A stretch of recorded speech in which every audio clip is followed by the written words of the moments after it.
Hello, and welcome to the How to Exit podcast, where we introduce you to a world of small to medium business acquisitions and mergers. We interview business owners, industry leaders, authors, mentors, and other influencers with the sole intent to share with you what it looks like to buy or sell a business. Let's get rolling.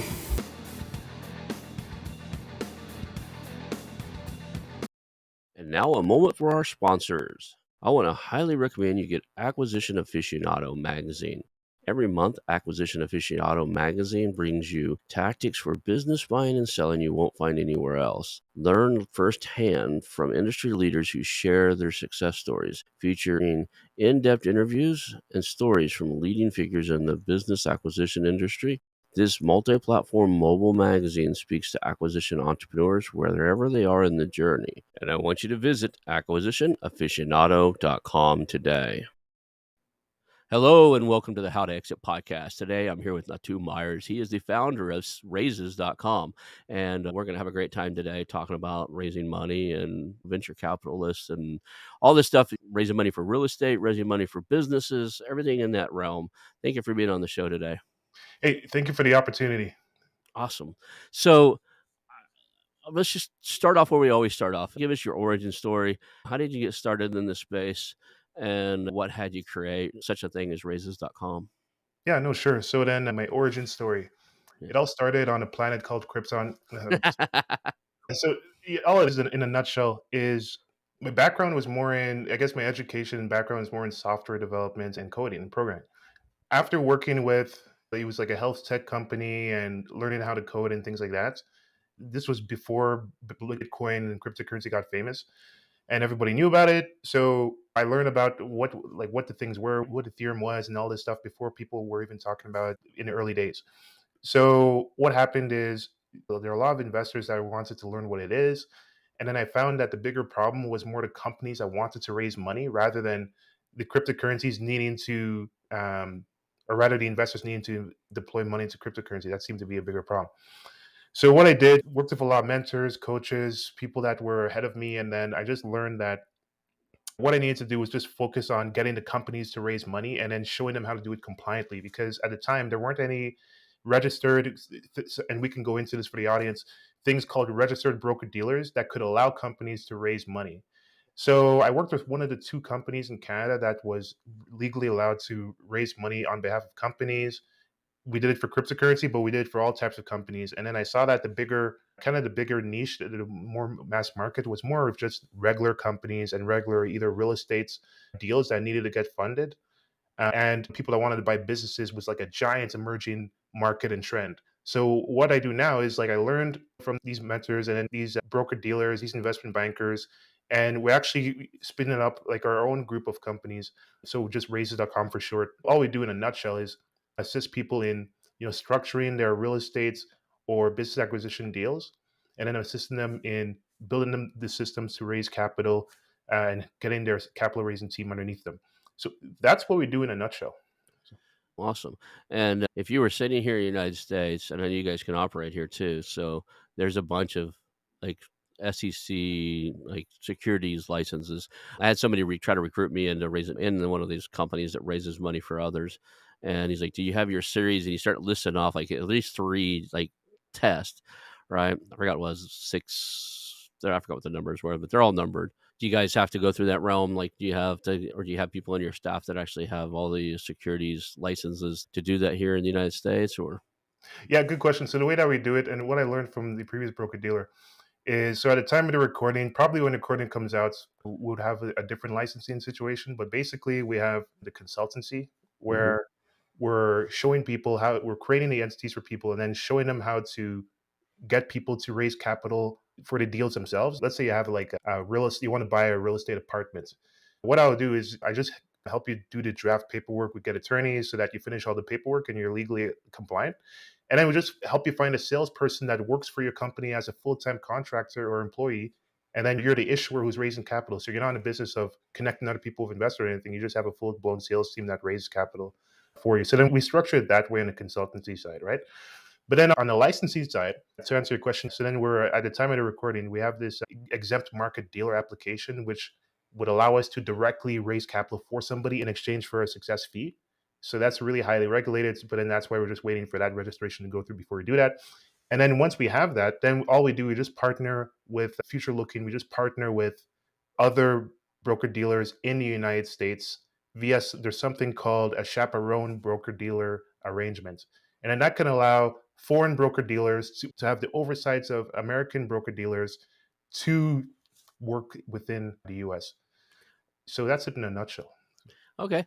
You guys have been doing this for how long now? Yeah, so we soft launched in 2020 since the pandemic. It's around 2 or 3 years there. Cool. And then you guys, so it's both real estate. In the real estate world, we refer to them as syndications. Is it the same thing inside of the business raising money for business funds, or is there another name for it?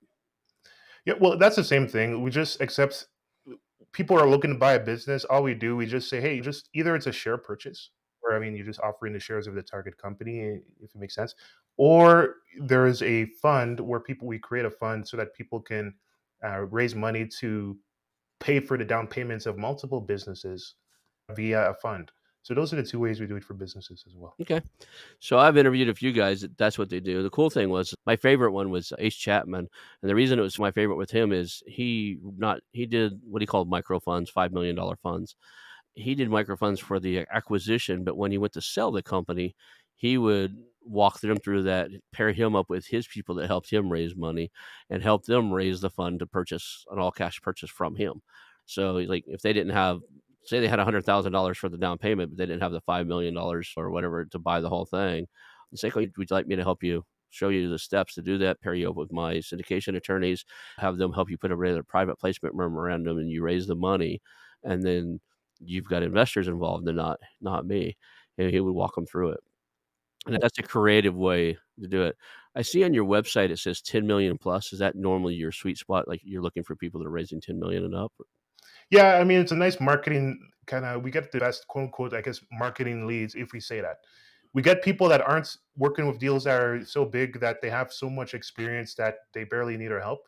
Nor do Mhm. we work with people that are so small that that they don't even understand that they're not even aware of the problem of needing to raise more money. So just because nothing more about the deal, it's more about the people we talk to because we focus more on the people because the deals come from people. But Mhm. yeah, the second thing, obviously, the deal because like if there's a $10 million acquisition, we just like that nice kind of small range to play with minimum, like 1 to 2 million, because it shows that they're open to going beyond single family houses. And then that's where we mostly play. Okay. And then on the most of the people listening to this show are gonna be looking to buy businesses, right? They're gonna raise money to buy a manufacturing plant or a software company or that, somewhere in that realm. Some of people are gonna buy car washes and something that has real estate attached to it, but most of them are acquisition entrepreneurs more than real estate investors. So, focusing on that, what does somebody need to have kinda planned out before they reach out to a company like yours? When they're looking to purchase a business, what they need to have planned out, we just like to overemphasize understanding where the money's coming. I guess I'll just share like Chamara is a really nice fellow and who hopped on and we're working with. A really nice fellow, I like working with him. So for him, he wants to buy HVAC businesses, and he's kind of like, okay, yeah, I don't have the business on contract. What do I do? So what we told him, hey, let's just do the draft documents. So remember your other fellow with the PPM drafts. Let's just do the draft documents, redact the specific name of the deal because we don't have the deal yet. So then when we have it and we get it, work on finding a way to compliantly talk to lenders for the debt portion of it, compliantly talk to private equity firms to see what their criteria is, and then to find people who, number one, are accredited investors, number two, who are would be interested in potentially investing if there was a deal. And so it's all kind of future looking, and you're not saying the terms of any deal just to be compliant or any, and all that. And then you set up the website and everything so that you have like an email list of people who have opted in to see what you have going on if and when you get the deal under contract. So we just, long story short, get soft commitments and then go back later and so that we can get the thing under contract there with the people. Do you guys do the direction and coaching on whether or not they is it I'm gonna butcher this, it's 503, right? And there's a 2 different am I get the right one there? I'm picking up what you're putting down. So there's yeah, the Regulation D 506C, which can Yes. allow people to talk to accredited investors and raise an unlimited amount of capital in the United States. And then there's a whole Regulation D 506B, which is almost the same thing, except you're not allowed to market it. You're not allowed to talk about it on your internet, except with people who you had a prior relationship with. And you can actually bring in up to 35 sophisticated but not accredited investors. So yeah, we have like this little kind of, it's a cool kind of software thing where people put it in. We have assistants that like it automatically populates the PPM drafts, and then we have assistants and myself and CFAs that just fill in the gaps and so on. And then the B version, I think you can raise up to what, 5,000,000? There's a cap to how much money you can raise through those 35? I don't understand that there was. I mean, maybe somebody's going to maybe someone's going to throw a tomato at me out there. From what I understand, it seems to be like the limit is really about the amount of unaccredited investors that can come in a deal. I don't Right. remember there being like a big fuss about the limit on that, but it's one Google away. Yeah, I was looking it up real quick while you were typing there. No, I don't see it either. The D version, companies offering a D raise unlimited amount of money, and then B, subject to the requirements, no solicitation in general or advertising to market the securities. So pretty much if you're doing no solicitation or advertising, then you're going to people you already know, definitely. Exactly, and then we can go into the other ones, but then there are all kinds of other all the letters of the So alphabet. only ones I've ever heard of was B and D. So what other ways of raising money inside of this vehicle are there? Sure. And what's funny is that Canada actually mimics the United States, and all of them they call them different words. There's something called the Regulation A, and then A plus, or A tier one and tier two. But basically, it allows people to market to unaccredited investors as well as accredited investors. And then the max you can raise via the A plus, so the A plus you can raise up to I think 75 million, and then I think the A without the plus, I think it's around 25 million. And so that's what Grants Cardone and a lot of social media influencers use, because you can talk to them in the credit, but then you have to pay a lot of money to make sure everything's audited. There's certain auditing requirements, and you have to have something called what do you have to have? You have to have like a lot of literature that the unaccredited investors agree to. So they have to have that. In Canada, our equivalent is the offering memorandum exemption, where you have a lot of paperwork. It's basically like a required PPM that's ultra annoying. Talking about the prospectus? Yeah, but then they're more serious about it because you quasi don't you quasi may not need one as much for the other ones because the investors are accredited, meaning that they could have the money to lose. Not that they should, but you know what I mean. And then the other ones, it's more investors who are more they could be more vulnerable. So then the regulation says, hey, have this paperwork. So that's another popular one that a lot of people do. What about crowdfunding? Is there can you crowdfund money to raise money to buy companies and stuff? Of course, and it's a good idea. Just that, like the max you can do is 5 million. It's Mhm. Reg CF, and Canada has the same equivalency. The only thing is that for that you have to be with a broker dealer that is a funding portal. That's the only thing with that one. So people that do it, they may wants to get themselves in situations where, number one, they don't have an exclusive agreement with that exchange or that funding portal, and number two, there's some funding portals where you just put your information on the website, and then you still have to do all the work anyway. Just keep that in mind, right? Now do you guys, like, help do the marketing materials and stuff like that? You coach them through, "Here's how you speak to the investors, here's what you need to say, here's what you can't say." Do you provide any of that guidance? Yeah, exactly. So a lot of that. So then we do done for you pitch decks, done for you PPM drafts, done for you financial models and projection. All yeah, so all that's done for you, and then coaching more on the online how to do that initial outreach. One example is that we actually have like an army of I think a few hundred LinkedIn accounts that people actually rent and share, which is kind of another crazy trick. But just how to talk to people to get them to open up rather than it being an email blast or something. So yeah, all through that process. So we come to you, we walk through this process, and then are there any things that an acquisition entrepreneur need to know? Like in the back of my mind, when you raise money from third parties, you have to understand it's probably not a long term hold in the respect that at some point they want a capital event, right? So when I take money, and I know this from the real estate space, I used to take private money all the time. The number one question is my money safe? The number two question is, when do I get my money back?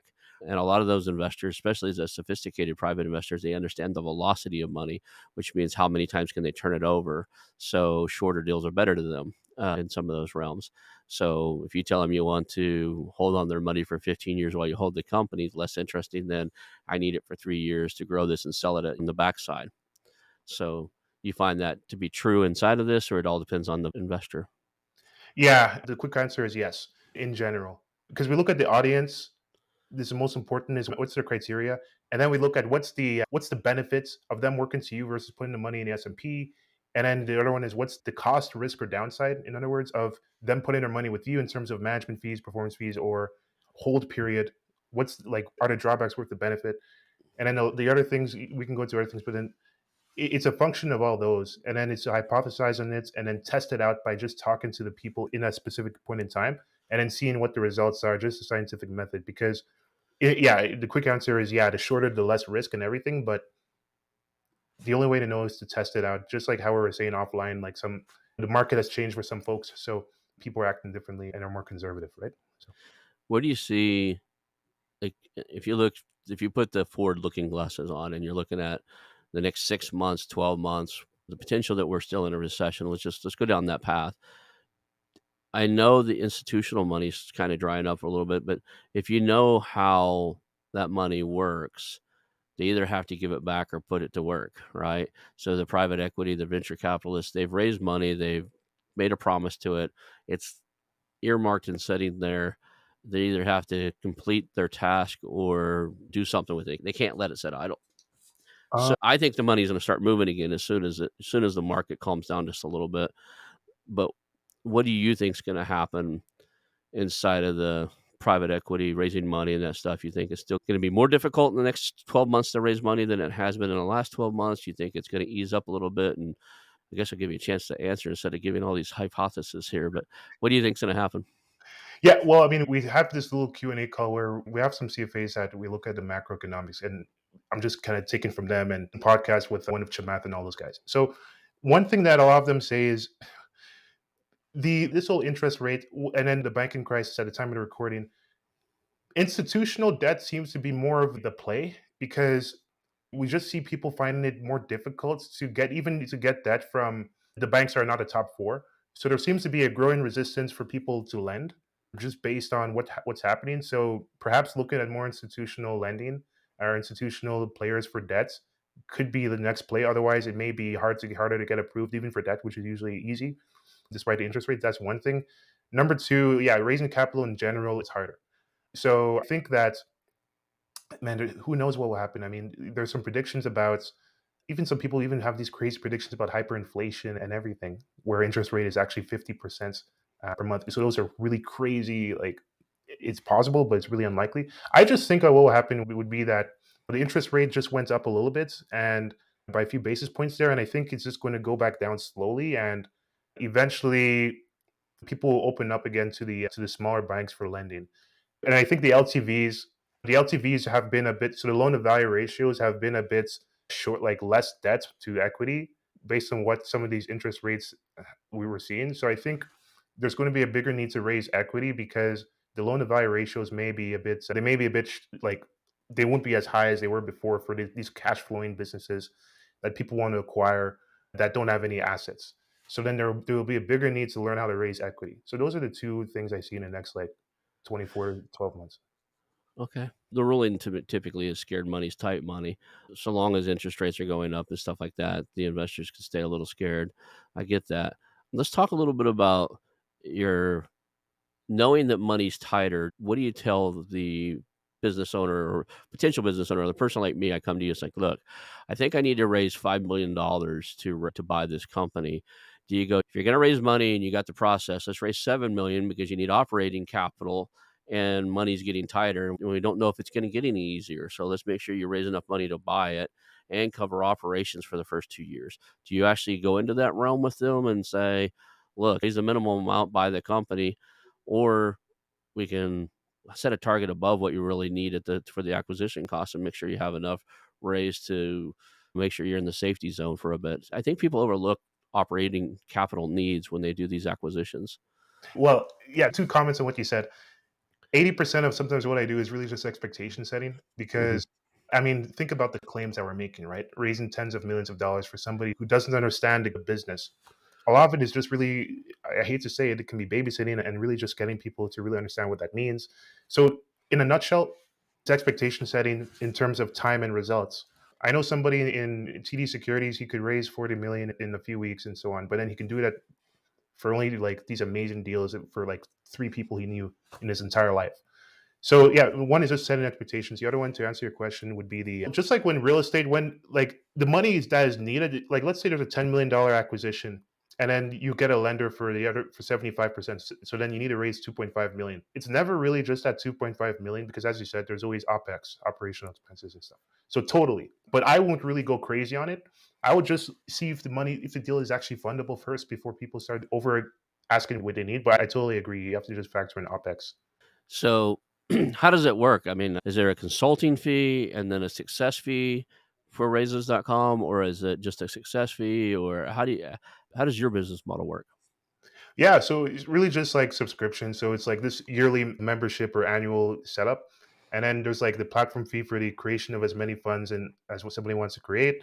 And then the broker dealers who get involved, if and when they do get involved, they're the ones who really take those percentages because without the broker dealer part of raises.com, which may or may not be out by the time this video is out, then that one would take the success fees as well. So that's pretty much it. Is basically like this entrance for the services. And then when they get into that walled garden, then the broker dealers come in and then can take those percentages as well. And then if there's like a point where in the future, like our securities part, Raise.com Securities Inc., if we're able to actually create the right entities for people, then obviously, yeah, like it just makes sense to do so, right? All right.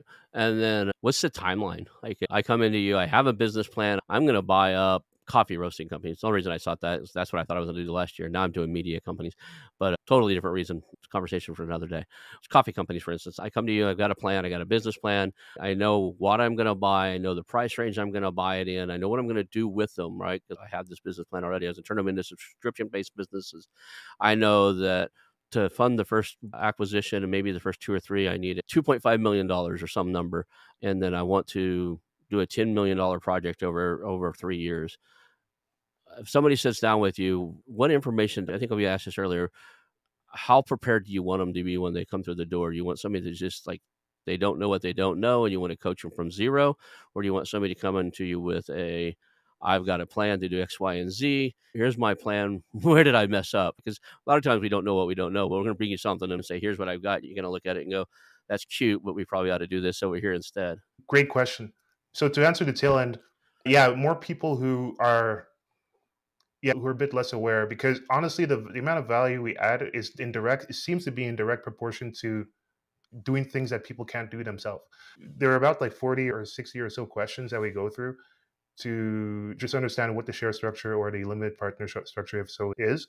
Because the thing is that for people who want to actually take the platform fee, but then also take chunks of deals and so on, it helps if you're the one who gives them that kind of value and knowledge initially, because then you can actually companies can write themselves into the PPMs and everything, so that you know that on closing as well, then you can get the wins too. And that's just a long way winded answer of saying, yeah, you just don't know how to structure it, and then and in terms of expectation, probably 4 months. Like we had the last one, Henry closed his deal in 4 months. So Okay. So within 4 months. So yeah, 4 months, what's the average? Is it probably 6 to 12 months? yeah, we say 6 to 12 months. Yeah, that's the expectation we always set. Yeah, 6 to 12 months. That makes sense.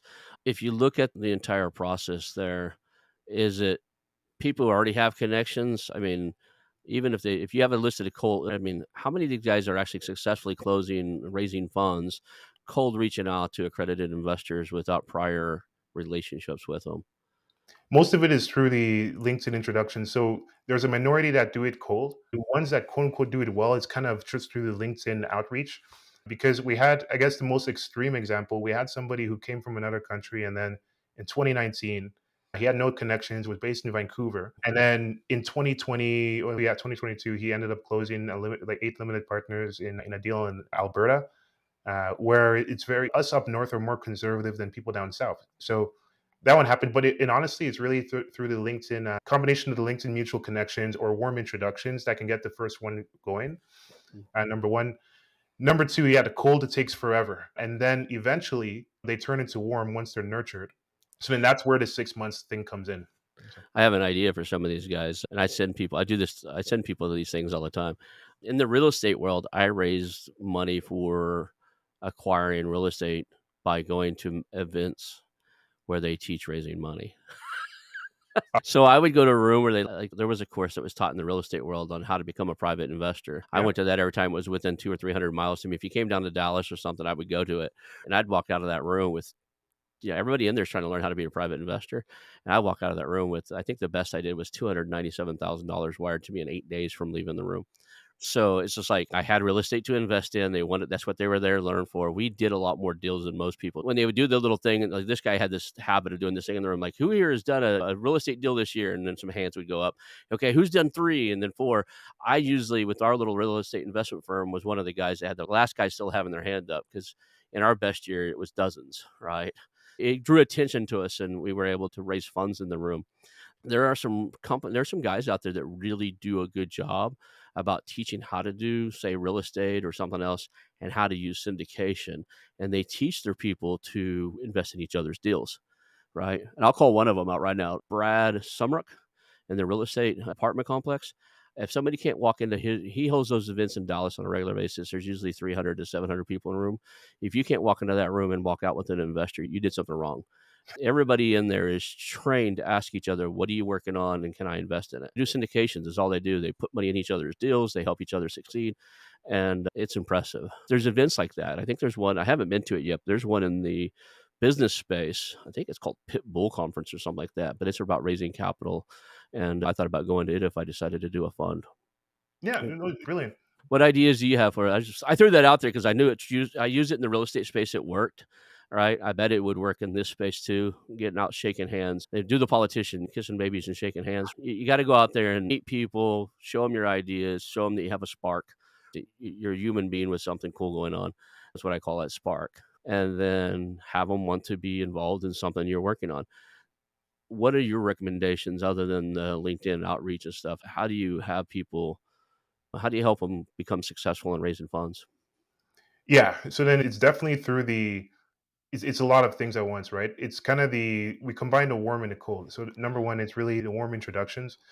So this is usually the best way. It's like somebody, let's say, like they're more of a lender or a broker, but then what happens is they have some clients that are accredited investors. So through this way, and then they're the ones who they're registered with a FINRA registered company. So then the onus is on them. But then the idea is they already know somebody that's coming from us, quote unquote, and then they're able to already have that brokered trust. And so that helps a lot that helps things move really quickly. So that's one. Two is also community because some people we know that they worked with us before they had a fund like already raised, maybe $12 million commitments. And then afterwards, after they actually raise money for their fund, then they're actually open to deploying capital into deals because they actually already have the fund together. So then that can help. And then afterwards, they can actually fund some of the new deals that come in. So that's something else that's started because like after like launching during the pandemic and then now it's like 2 3 years has passed. Now some people are actually like at the point where they can actually deploy. So that's the second thing. And the third thing would be we just talk about we like I mean there's Dunbar's limit, like people that have a limit of how many connections they can make. So then we still believe in the outreach, the cold side of it, because that's how I met this my business partner Andrew Damon, and then it's just through cold outreach, and then he connected me to a billionaire in China of all places. It doesn't happen often, but we try to do both. And then the last thing may be the point is just to get people to agree to raise their hand and say that they're interested in your deal before you even have the deal in place because people are too much on the other side where they're obsessed with getting an amazing deal. And then when it comes to raising, they even get it under contract, but then they have no investors. Like, I don't know how that makes sense, but that's what a lot of people are being taught. In the real estate world, I used to have what I called shelf money. And what shelf money was is I'd talk to I mean, I'd even go on road trips where I go to those conferences and stuff like that. I would plan a 6-day trip where I go to Dallas and hit one. I would go to Austin. I might go to like here's some good examples for a smaller. I don't know. If, there's probably less than probably 10 or 15% of the people at these meetings I'm about to tell you too would be considered accredited. Now the Brad Sumrock, I bet a bunch of those guys are. I bet most of those guys are accredited. But if you go to some of the self-directed IRA meetings like Quest has and some of the others, there's a lot of sophisticated but unaccredited investors in the room. And you go there, you meet with them, you make friends with them, and later on, if you've got a project, they're available. Right. They're looking for investments. That's why they're there. They're trained on how to self-direct their IRA and put it into real estate. So I used to do the road trip where I would go and visit like they would host events and I would try to plan where can I get 4 days and hit 4 cities where I go to 4 different events and take rent a car and just go. Right. And a lot of times I didn't have an investment to put the money into right away. Like it was real estate. But I knew I did so many deals that it wouldn't take long. And I would go out and meet people, tell them what we do, what we buy, how we pay our investors, how much we usually pay them and stuff. They would answer questions. I would not it wasn't a pitch. It basically would tell them who we are and what we do, and they just ask me a lot of questions, and I would answer them. And then at some point, like, "Hey, I really like to talk to you more about that." And after that second or third conversation, we got into, "Well, if I were to accept you as an investor, how much would you have? How much would you be able to put into what we do?" In my mind, once they gave me the verbal commitment, I was like, "Well, I got $300,000 I'd be willing to lend you." I wrote their name down, I put a stuff I called my shelf money so that when I had a deal, I would call them up and I'd say, "Hey, last time we spoke about a week ago, you said you'd be interested in about 300K. I've got a house here that's 225. We'll still pay the same interest rate. We're probably in and out of this house in 12 months or less. Is that something you're interested in?" And if they said yes, then I did the deal with them. We went on. And if they said, "Well, I don't know," whatever, it's like, "Okay, you're I have a list of people I'm calling, and it's in a certain order." The way if you and they've already been taught, they've been to these courses that are teaching the velocity of money. I said, "If I put you to the back of the list, it means the guy that loans me the money, I call him again the next time. So it's okay to tell me no. Just understand that next time I call, I'll call everybody else on my list before I call you because you hesitated and I got to close this house." Right. And it worked. I don't know how that would work inside of this space because it's larger pools. It's not like little chunks of money like I need. And like I say little, six figures. We needed chunks of six figures to buy residential properties on a regular basis. But do you teach these guys to go out and meet people and know what they're willing to invest, have those relationships, get them committed, and then like, okay, I'm working on this. I'll be able to present something to you at a certain time, or should the pitch be ready when they talk to What you just said in the last 2 minutes, if anybody listens to this podcast, the only thing that should take away from this podcast is what you said in the last 2 minutes. That's literally exactly what we're trying to communicate to people. So exactly what you did. The thing is that, yeah, flying and meeting them and all this, the idea is we just want to make sure for that first initial touch points, it's just to fill them out. The thing is, the reason why what you're doing is really clever is you're using other people's traffic to them? pre-vet some of these leads, right? So that's why it's brilliant, and that's basically what we teach. The only thing is that there's that, and then the second one is kind of the follow-up, where it's where they go over the entire. We just say go over the subscription agreement, and then we like to say that because sometimes for these bigger investors, there's a bit of a more, there's just a few more calls, and really it's just a Q&A and objection handling. That's how we pitch it, and then just being honest and just saying what the thing actually is. And then the next step, yeah, we would say they can visit the facility and so on. But that's exactly what we're saying. Just that instead of it using other people's traffic, which is brilliant, is that we'll just say, hey, let's have a system to create your own traffic. And then there are also, we didn't go into the details, but then there are also ads and different things that people run. Like we know two people that are running Facebook ads. They're getting hundreds of thousands of dollars in commitments just from cold Facebook ads per month. That's interesting because I was curious on how they did. I see it on Twitter occasionally. I know at least in our space, this acquisitions and mergers of small to medium businesses. I know that at least two or three, one, two, three that I can think of the gurus, the guy teaching it, have raised funds. They created a private equity fund, just a private placement memorandum in the paperwork, posted about it on Twitter and raised $3 to $5 million within a couple of days because of their following. And I've considered it, but I was like, okay, what's the regulations behind that? What can and can't do? How do you prove these guys are accredited? I have a decent following. As a matter of fact, I have a larger following than one of the guys that raised all that money. And I was like, it makes you think twice, right? I have about 100, between all of them, I probably have over 100,000 followers between all of my social media accounts. And but what are the regulations about posting saying, "Hey, I've created a private equity fund. I'm raising money to acquire XYZ assets. If you're accredited and want to be interested in this, can you make that advertisement with these type of regulations and stuff?" Yeah, it depends. Like I'd be curious. We can go in. It's funny. After the call, we can actually go in something called Edgar, and then we can type in the guy's name, and then it will show the actual deal if you papered it up. So the quick answer is when I was at another broker dealer, like you don't say the terms of the deal or anything with the Mhm. terms of the deal. Like you make this much money until they already check the box that they're accredited, and then you could say, "Oh yeah, you make this much money." Because the Right. people that are doing that, either it's cowboy style, or they're talking about these little kind of JV deals that are just structured as debts or promissory notes on this small stuff on Facebook groups, because that is exempt sometimes from securities laws. So sometimes people do that. But yeah, the quick answer is yeah, usually you don't want to say the terms of the transaction unless like it's through Reg CF, which is handled with a broker dealer, which is really unlikely to have people that haven't read the terms of the deal before they see the terms, or through Reg A, where they have to read all this text anyway for them to agree to sign on to it. So the only thing you can say to answer your question is he's like, if you go to Grant Cardone's website, I'm accredited. So usually it's I'm accredited, and then I didn't get everything, or it's Reg A and Reg CF. So to clarify what I said was they just so nobody gets confused out there, and one of the guys listening to the show might think I was talking about him. They didn't say how much they would make. They said how much they were raising. Like we're looking to raise $5 million, and we're going to buy XYZ type of companies, and that's all they would say. And people would like, hey, I'm in, and they'd get commitments, and then they'd have calls and prove they're accredited and stuff. They weren't saying I'll make double your money or I'll do it. They didn't give me any promises of that. And just to make sure I don't get myself investigated, when I say I raise money, I never pulled funds, right? So if you know this already, but for those guys listening, where you get money taken private investor, where you can get yourself in trouble taking money from private investors, either for real estate or for business, is where you create a security, and correct me if I'm wrong on this, but you create a security when you take multiple people's money to enact in one process. It's called pooling. So when you pool multiple people's money together in the same swimming pool and then buy an asset from that, you've effectively in the United States created what's called a security. And there's all kinds of rules of whether they're participating, not participating, and everything else. But when I take a single investor and do a debt structure and say, here's my asset, it's the collateral for a loan from your private lending to me. We're going to take all of your money and apply it to this one thing. Then it's not a securities issue because it's a single investor on a single asset. And for those of you guys that say, well, you can do multiple, it's because you're taking second mortgages. And people have to take different places in priority. You can bring three investors in to buy a big house, but somebody has number one priority. They're the first mortgage.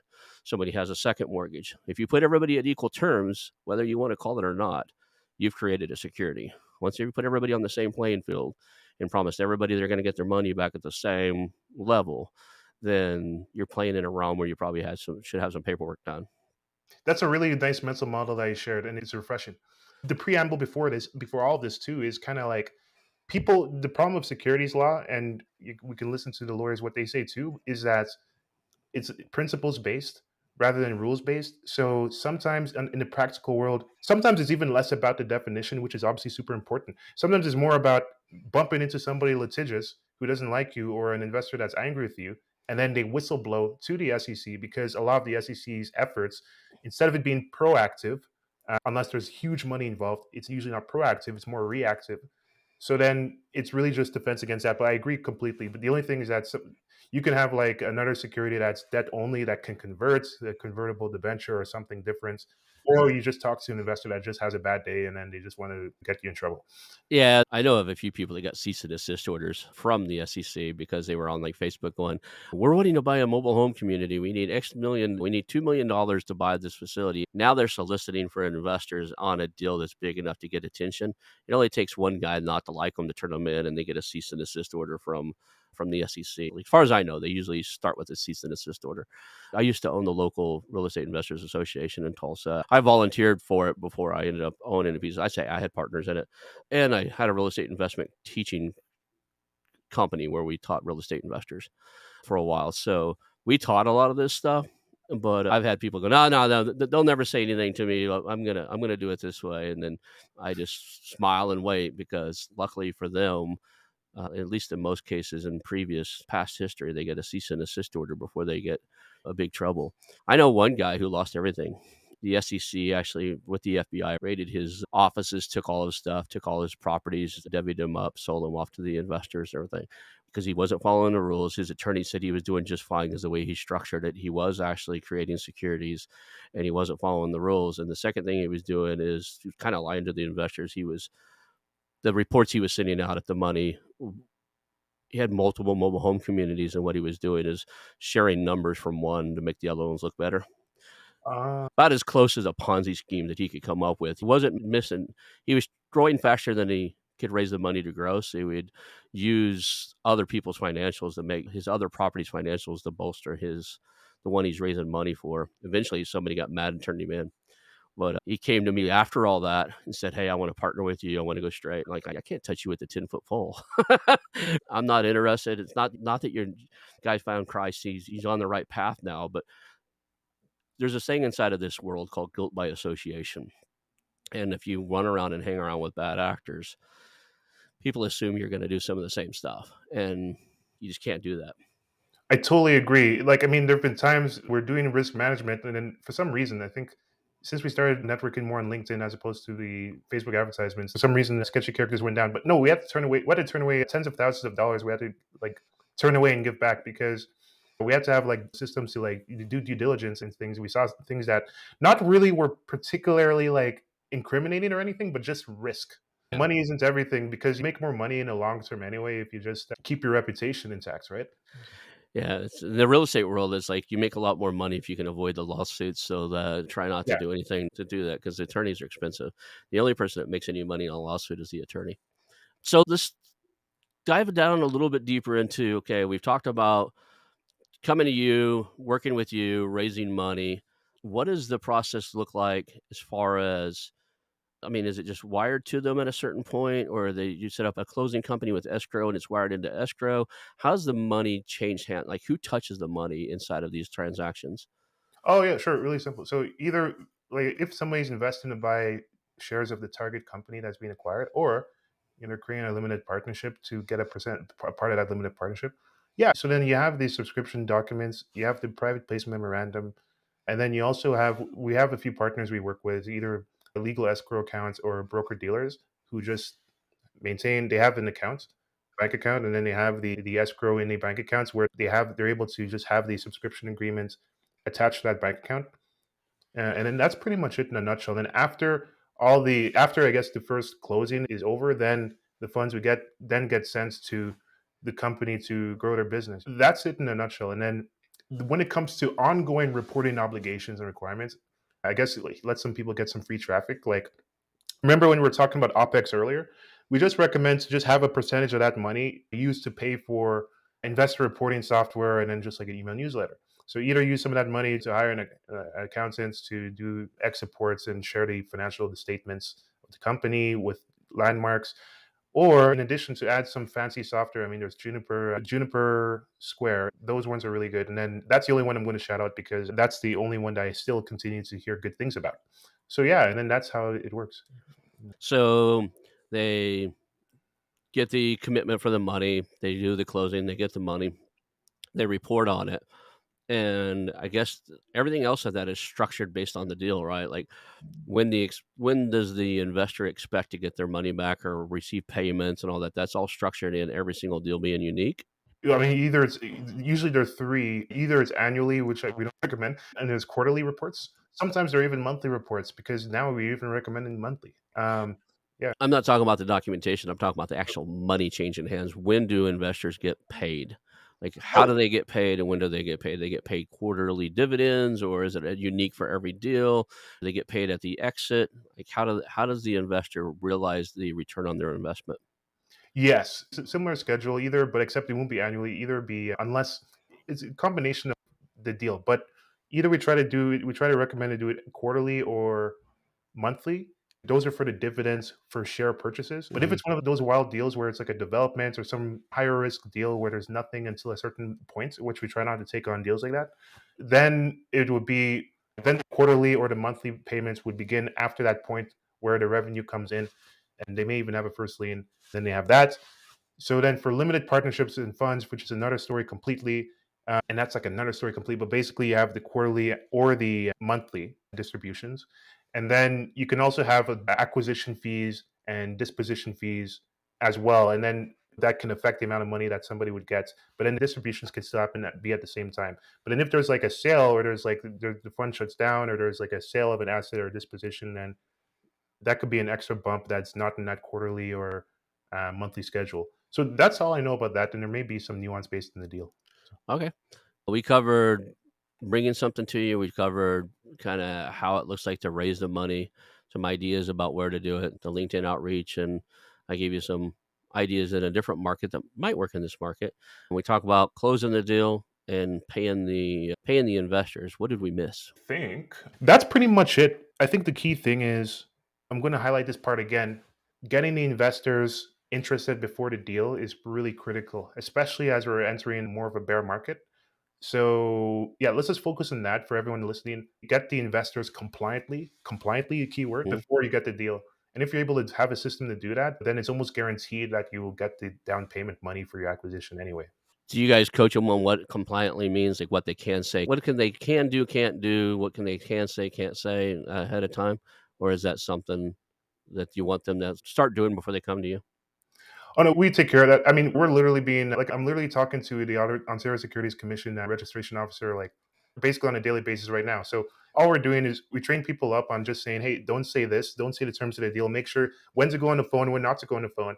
Ultimately, it's for informational purpose, but the quick answer is yeah. We just try to make sure that people are careful. And then you guys have like ongoing trainings, ongoing mentoring sessions, the masterminds. How are they learning once somebody reaches out to you? What does the learning process look like? Sure. So then for the financial side, we have a few CFAs that build models and do all the financial side of it. There's currently myself and then some other associates that are on the compliance side. So we have group calls where all of us come in. We record the group call, transcribe it, it's searchable, and then we're playing with some AI and GPT-5 and whatever to make it really cute. And then there are also just basic email supports, help desks, right? So we have that. And then the last thing is that there's a community of people who they talk to each other to see what's going on within between themselves. Okay. And how do people find you if they want to work with you? If they want you to just take a look at, can somebody reach out and go, hey, here's what I've got. Is it even fundable? Do you guys take a look at things and go, yeah, we'd like to work with you? Yeah, well, I mean, the latter question, they can. I mean, bless his heart, somebody working on a beryllium deal, and we just say, listen, like if there's somebody raising capital for to grow the operations of their business, 99% of the businesses there's no revenue is we can't. Bless your heart, but we can't. And then there's some that are actually in revenue, and then we still deny them because we're just focused on the down payment money for the acquisition of an assets, real estate or otherwise. And then in terms of how people find us, and then just this raises.com right there. Yeah. Um, Raises.com. yeah, So they go there. And then I appreciate you being here. Is there anything we should probably wrap up with? that's really it in total. Again, for the third time, I really emphasize get the investors lined up compliantly before the deal. And then once you do that, then you're off to the raises. Awesome. I like what you did there. Off to the raises. All right. Well, thank you for being on the show. Hang out for a couple minutes afterwards and we'll chat. And that's the show, guys. Thank you, everyone. Hey, it's your host, Ronald Skelton. I want to thank you personally for watching the show today and invite you to call our new hotline, 918 641 4150. That's 918 641 4150. Call us and tell us about our show, ask questions, suggest a guest, or even tell me about a business you have for sale, and we'll reach back out to you. Again, that number is 918 641 4150. Call our hotline, leave us some information. Thank you. I want to announce our new channel partners, the ITX Marketplace. Since 1998, ITX has created $5 billion in value by selling more than 225 IT businesses in 20 countries. ITX works exclusively with IT-enabled businesses generating between 5 million and 30 million who are ready to be sold, and M&A decision makers who are ready to buy. For over 25 years, ITX has developed industry knowledge that helps determine whether a seller is a good fit for their buyers before making the match. ITX Mergers and Acquisition Marketplace we have partnered with has a proprietary database of 50,000 plus global buyers seeking IT service firms, managed service providers, Microsoft service providers, software as a service platforms, and channel partners with Microsoft, Oracle, ServiceNow, and the Salesforce space. If you have an IT enabled business you're ready to sell, I want you to visit the itexchangenet.com/marketplace. How to exit. That link will be in the show notes. Visit them now.